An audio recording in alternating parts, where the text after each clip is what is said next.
ಸಂಚಿಕೆ ಶೂನ್ಯಲ್ಲಿ ಸೂರ್ಯ ನೋಡಮ್ಮ ನಾವೇನ್ ಕೇಳ್ತೀವೋ ಅದು ಕರೆಕ್ಟ್ ಆಗಿ ಆನ್ಸರ್ ಮಾಡ್ಬೇಕು ಅಂತ ಹೇಳ್ತಿರ್ತಾನೆ. ಆಗ ಭವಾನಿ ಫ್ರೆಂಡು ಸರ್ ನನ್ಗೇನು ಗೊತ್ತಿಲ್ಲ ಅಂತ ಹೇಳ್ತಾಳೆ. ಆಗ ಮೀನಾ ನೋಡಿ ನಮ್ ಸರ್ ತುಂಬಾ ಸ್ಟ್ರಿಕ್ಟು, ನಿನ್ಗೇನ್ ಗೊತ್ತಿದೆಯೋ ಭವಾನಿ ವಿಷಯದಲ್ಲಿ ಎಲ್ಲಾನು ಹೇಳು, ಇಲ್ಲ ಅಂದ್ರೆ ಸುಮ್ನೆ ಕೋರ್ಟು ಕೇಸು ಅಂತ ಅಲ್ದಾಡ್ಬೇಕಾಗುತ್ತೆ ಅಂತ ಹೇಳಿದಾಗ ನೋಡಿ ಮೇಡಮ್ ನನ್ಗೆ ಯಾವ್ದು ವಿಷಯ ಗೊತ್ತಿಲ್ಲ ಅಂತ ಮತ್ತೆ ಹೇಳ್ತಿರ್ತಾಳೆ ಭವಾನಿ ಫ್ರೆಂಡು.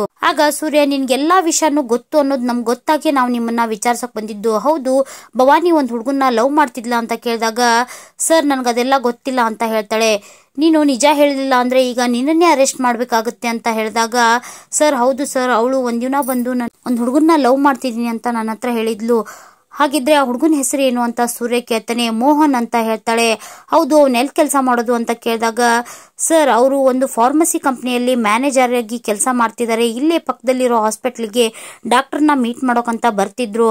ಆಗಾಗ ಒಂದೆರಡು ಸಲ ನಮ್ ಶಾಪ್ಗೂ ಬಂದಿದ್ರು ಅಷ್ಟೇ, ಅದನ್ನ ಬಿಟ್ಟು ನನ್ಗೆ ಬೇರೆ ಯಾವ ವಿಷಯನೂ ಗೊತ್ತಿಲ್ಲ ಅಂತ ಹೇಳ್ತಾಳೆ ಭವಾನಿ ಫ್ರೆಂಡು. ಹೌದಾ ಸರಿ, ಹಾಗಿದ್ರೆ ಈಗ ಭವಾನಿ ಎಲ್ಲಿ ಅಂತ ಸೂರ್ಯ ಮತ್ತೆ ಪ್ರಶ್ನೆ ಕೇಳ್ತಾನೆ. ಸರ್ ನನ್ಗದ್ರ ಬಗ್ಗೆ ಯಾವ ವಿಷಯನೂ ಗೊತ್ತಿಲ್ಲ ಅಂತ ಹೇಳ್ತಾಳೆ. ನೋಡು ನೀನಾಗೆ ಬಾಯ್ ಬಿಟ್ರೆ ಸರಿ, ಇಲ್ಲ ಅಂದ್ರೆ ನಿನ್ನ ಅರೆಸ್ಟ್ ಮಾಡಿ ಬಾಯ್ ಬಿಡಿಸ್ಬೇಕಾಗತ್ತೆ ಅಂತ ಹೇಳಿದಾಗ ಸರ್ ಅದು ಯಲಹಂಕದಲ್ಲಿ ಭವಾನಿ ಫ್ರೆಂಡ್ ಮನೆ ಇದೆ, ಅವರಿಬ್ರು ಅಲ್ಲೇ ಇದ್ದಾರೆ. ನೋಡಿ ಸರ್ ಅವರಿಬ್ರು ತುಂಬಾ ಸಿನ್ಸಿಯರ್ ಆಗಿ ಲವ್ ಮಾಡ್ತಾ ಇದ್ದಾರೆ, ತಂದೆ ತಾಯಿನ ಒಪ್ಪಿಸ್ಬೇಕು ಅಂತ ಹೇಳಿ ಮನೆ ಬಿಟ್ಟು ಹೋಗಿದ್ದಾರೆ, ಅವ್ರಿನ್ನೂ ಮದ್ವೆ ಆಗಿಲ್ಲ ಅಂತ ಹೇಳಿದಾಗ ಸರಿ ಆಯ್ತು ಅವ್ರಿರೋ ಮನೆ ಅಡ್ರೆಸ್ ಕೊಡು, ಅವರಿಬ್ಬರನ್ನು ಒಂದ್ ಮಾಡೋ ಜವಾಬ್ದಾರಿ ನಂದು, ಹಾಗೆ ನೀ ಅಡ್ರೆಸ್ ಕೊಡೋದ್ರಿಂದ ಎರಡೂ ಮನೆತನದ ಮರ್ಯಾದೆ ಉಳಿಯುತ್ತೆ ಅಂತ ಸೂರ್ಯ ಹೇಳಿದಾಗ ಭವಾನಿ ಇರೋ ಅಡ್ರೆಸ್ನ ಕೊಡ್ತಾಳೆ ಆ ಫ್ರೆಂಡು. ಸರಿ ಆಯ್ತು ಅಂತ ಹೇಳಿ ಸೂರ್ಯ ಮೀನಾ ಅಲ್ಲಿಂದ ಹೊರಡ್ತಾರೆ. ಮೇಕೆ ಮಂಜ ತನ್ನ ತಂಗಿಗೆ ಸಮಾಧಾನ ಮಾಡ್ತಾ ಇಂಥ ವಿಷಯನೆಲ್ಲ ತುಂಬಾ ಎಳ್ದಾಡ್ಬಾರ್ದು, ಪಟ್ ಅಂತ ಮಾತಾಡಿ ತಟ್ ಅಂತ ಮುಗಿಸ್ಬಿಡ್ಬೇಕು, ನಾನೆಲ್ಲ ನೋಡ್ಕೋತೀನಿ. ಹೌದು ನಮ್ಮ ಮೋಹನ ಲವ್ ಮಾಡ್ತಿರೋ ಹುಡುಗಿ ಹೆಸರೇನು, ಅವಳ ಮನೆ ಎಲ್ಲಿ, ಏನಾದ್ರೂ ವಿಚಾರಿಸಿದಾರ, ಏನಾದ್ರೂ ಗೊತ್ತಾ ಅಂತ ಕೇಳಿದಾಗ ಮೇಕೆ ಮಂಜನ್ ತಂಗಿ ಹೌದಣ್ಣ ಅವಳ ಹೆಸರು ಭವಾನಿ ಅಂತ, ಮೋಹನನ್ ಫ್ರೆಂಡ್ ಜೊತೆ ಮನೆಗೂ ಬಂದಿದ್ಲು, ಅವರಪ್ಪ ಅದೇನೋ ರೈಲ್ವೆ ಡಿಪಾರ್ಟ್ಮೆಂಟ್ ಅಲ್ಲಿ ಕೆಲಸ ಮಾಡಿ ಈಗ ರಿಟೈರ್ಡ್ ಆಗಿದ್ದಾರೆ ಅಂತ ಹೇಳ್ತಿರ್ತಾಳೆ. ಹೌದಾ ಸರಿಯಾಗಿದ್ರೆ ಇಷ್ಟೆಲ್ಲ ವಿಷಯ ಗೊತ್ತಿದ್ರು ಒಂದ್ ಮಾತು ಅಣ್ಣನ ಹತ್ರ ಹೇಳಿಲ್ಲ ನೋಡು, ನಾನೆಲ್ಲ ನೋಡ್ಕೋತೀನಿ, ಮೋಹನನ್ ಫ್ರೆಂಡ್ ಹತ್ರ ವಿಚಾರಿಸಿದ್ರೆ ಇದ್ರ ಬಗ್ಗೆ ಏನಾದ್ರೂ ಗೊತ್ತಾಗ್ಬೋದು, ಆ ಹುಡುಗಿ ಒಳ್ಳೆಯವಳು, ಮನೆತನ ಒಳ್ಳೇದು ಅಂತ ಗೊತ್ತಾದ್ರೆ ಮುಂದಿನ ಕೆಲಸ ಸುಲಭ ಆಗುತ್ತೆ, ಮುಂದಿನ ಕೆಲಸ ಮಾಡ್ಬಿಡೋಣ ಅಂತ ಹೇಳಿದಾಗ ಮೇಕೆ ಮಂಜನ್ ತಂಗಿ ಅಣ್ಣ ಹೇಗಾದ್ರೂ ಮಾಡಿ ನನ್ನ ಮಗನ್ನ ಮನೆಗೆ ಕರ್ಕೊಂಡ್ ಬಾ ಅಂತ ಹೇಳಿ ಗೋಗರ್ತಾಳೆ. ಸರಿ ಆಯ್ತು ನಾನೆಲ್ಲ ನೋಡ್ಕೋತೀನಿ ಅಂತ ಹೇಳ್ತಾ ಮೇಕೆ ಮಂಜ ಅಲ್ಲಿಂದ ಹೊರಡ್ತಾನೆ. ಕೇಶವ್ ತನ್ನ ಹೆಂಡತಿಗೆ ಬೈತಾ ಎಲ್ಲ ನಿನ್ನಿಂದನೇ ಕಣೆ, ಎಲ್ಲ ಸತ್ಯ ಗೊತ್ತಿದ್ರು ಮುಚ್ಚಿಟ್ಟೆಲ್ಲ ನಿನ್ನಿಂದಾಗೆ ನನ್ನ ಮಗಳು ನನಗೆ ಅವಮಾನ ಮಾಡಿ ಮನೆ ಬಿಟ್ಟು ಹೋಗೋಗಾಯ್ತು ಅಂತ ಹೇಳಿ ಜೋರಾಗಿ ಕೂಗಾಡ್ತಾ ಇರ್ತಾರೆ. ಅದೇ ಸಮಯಕ್ಕೆ ಸರಿಯಾಗಿ ಸೂರ್ಯ ಮೀನಾ ಅಲ್ಲಿಗೆ ಬರ್ತಾರೆ. ಆಗ ಸೂರ್ಯ ಏನಂಕಲ್ ನೀವು ಇಷ್ಟು ಜೋರಾಗಿ ಕೂಗಾಡ್ತಾ ಇದ್ದೀರಾ, ಅಲ್ಲಿ ಕೇಳಿಸ್ತಾ ಇದೆ ಶಬ್ದ ಅಂತ ಹೇಳಿದಾಗ ಇನ್ನೇನ್ ಮಾಡೋದಪ್ಪ ಸೂರ್ಯ, ಎಲ್ಲ ಮಾನ ಮರ್ಯಾದೆ ಎಲ್ಲ ಹೊರಟೋಯ್ತು, ಮನೆಯವರೇ ನಮ್ಮಿಂದ ಸತ್ಯ ಮುಚ್ಚಿಟ್ಟಾಗ ಇದೇ ರೀತಿ ಆಗೋದು, ಮನೆಗೋಸ್ಕರ ನಾವು ಹೊರಗಡೆ ಹಗಲು ರಾತ್ರಿ ಅಂದೇ ದುಡಿತೀವಿ, ಆದ್ರೆ ಮನೆಯಲ್ಲಿರೋರೇ ನಮ್ಗೆ ಮೋಸ ಮಾಡ್ತಾರೆ, ಎಲ್ಲ ಗೊತ್ತಿದ್ದು ಎಲ್ಲಾನು ಮುಚ್ಚಿಡ್ತಾರೆ ಅಂತ ಹೇಳಿ ತನ್ನ ಹೆಂಡತಿಗೆ ಬೈತಾ ಇರ್ತಾರೆ. ಆಗ ಮೀನಾ ಕೇಶವ್ ಹೆಂಡತಿ ಹತ್ರ ಬಂದು ಯಾಕಂಟಿ ಯಾಕೆ ಮುಚ್ಚಿಟ್ರಿ ಅಂತ ಕೇಳಿದಾಗ ನೋಡಮ್ಮ ಅವಳು ಈ ರೀತಿ ಮಾಡ್ತಾಳಂತ ನನಗೆ ಗೊತ್ತಿರ್ಲಿಲ್ಲ, ನಮ್ಮನೇಲಿ ಪ್ರೀತಿ ಪ್ರೇಮ ಎಲ್ಲ ನಡೆಯೋದಿಲ್ಲ, ಹೇಳಿದ್ರು ಪ್ರಯೋಜನ ಇಲ್ಲ ಅಂತ ಸುಮ್ಮನಾಗ್ಬಿಟ್ಟೆ ಅಂತ ಹೇಳ್ತಿರ್ತಾರೆ. ಆಗ ಮೀನಾ ನೋಡಿ ಆಂಟಿ ನೀವು ಕೇಳೋದಾದ್ರೆ ನಾನು ಒಂದು ಮಾತು ಹೇಳ್ತೀನಿ ಅಂತ ಹೇಳ್ತಾಳೆ. ಆಗ ಕೇಶವ್ ಕೇಳಮ್ಮ ಕೇಳೇ ಕೇಳ್ತೀವಿ, ನೀವ್ ಹೇಳಿದ್ರೆ ನಾವು ಕೇಳದೇ ಇರ್ತೀವ ಅಂತ ಹೇಳಿದಾಗ ನೋಡಿ ಅಂಕಲ್ ನೀವು ಕೇಳ್ತೀವಿ ಅಂತಂದ್ರೆ ನಾವೇನಂದ್ರೆ ಅದು ಹೇಳಲ್ಲ ಅಂತ ಸೂರ್ಯ ಹೇಳ್ತಾ ನಿಮ್ ಮಗಳು ಸಿಕ್ಕಿದಾಳೆ ಅಂತ ಹೇಳ್ತಾರೆ.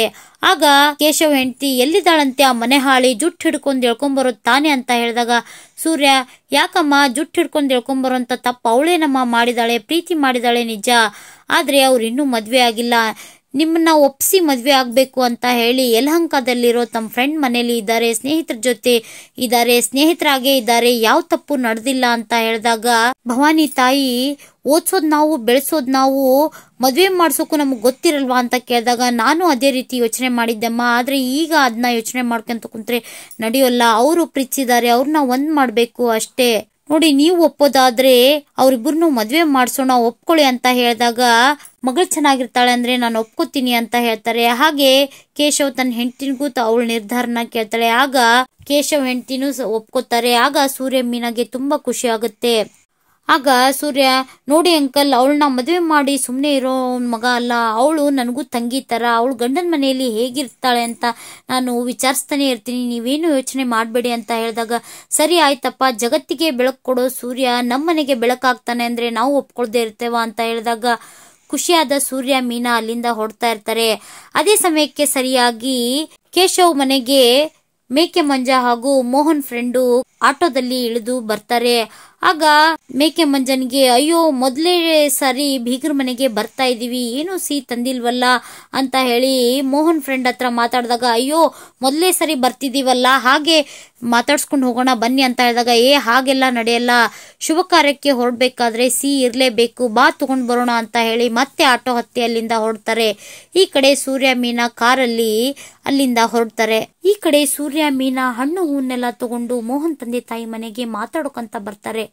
ಆಗ ಮೋಹನ್ ತಂದೆ ಸೂರ್ಯ ಮೀನಾನ ನೋಡಿ ಯಾರ್ ನೀವು ಅಂತ ಕೇಳಿದಾಗ ಸೂರ್ಯ ಮೀನಾ ತಮ್ಮ ಪರಿಚಯ ಮಾಡ್ಕೊಂಡು ಸರ್ ನಿಮ್ಮ ಹತ್ರ ಮಾತಾಡ್ಬೇಕು ಅಂತ ಹೇಳ್ತಾರೆ. ನನ್ನ ಹತ್ರ ನನಗೆ ನಿಮ್ ಪರಿಚಯನೇ ಇಲ್ವಲ್ಲ ಅಂತ ಹೇಳಿದಾಗ ನಿಮ್ ಮಗ ಮೋಹನ್ ಲವ್ ಮಾಡ್ತಿರೋ ಭವಾನಿ ಅಣ್ಣ ಸರ್ ನಾವು ಅಂತ ಹೇಳಿದಾಗ ಸರಿ ಆಯ್ತು ಕುತ್ಕೊಳ್ಳಿ ಅಂತ ಹೇಳ್ತಾರೆ. ಆಗ ಸೂರ್ಯ ಮೀನಾ ಕುತ್ಕೋತಾರೆ. ಅದೇ ಸಮಯಕ್ಕೆ ಸರಿಯಾಗಿ ಮೋಹನ್ ತಾಯಿ ಬಂದು ಹೆರೋಕೆ 9 ತಿಂಗಳು ಹೊರೋಕೆ 24 ವರ್ಷ, ಹಾಗೆ ಹಾರೋಗೋಕೆ 2 ನಿಮಿಷ ಸಾಕಲ್ಲಪ್ಪ ಅಂತ ಹೇಳಿ ದುಃಖದಿಂದ ಮಾತಾಡ್ತಾ ಇರ್ತಾರೆ. ಆಗ ಮೋಹನ್ ತಂದೆ ಇರೇ ಅವ್ರೇನ್ ಹೇಳೋಕ್ ಬಂದಿದ್ದಾರೆ ಕೇಳೋಣ ಇರು ಅಂತ ಸಮಾಧಾನ ಮಾಡ್ತಾರೆ.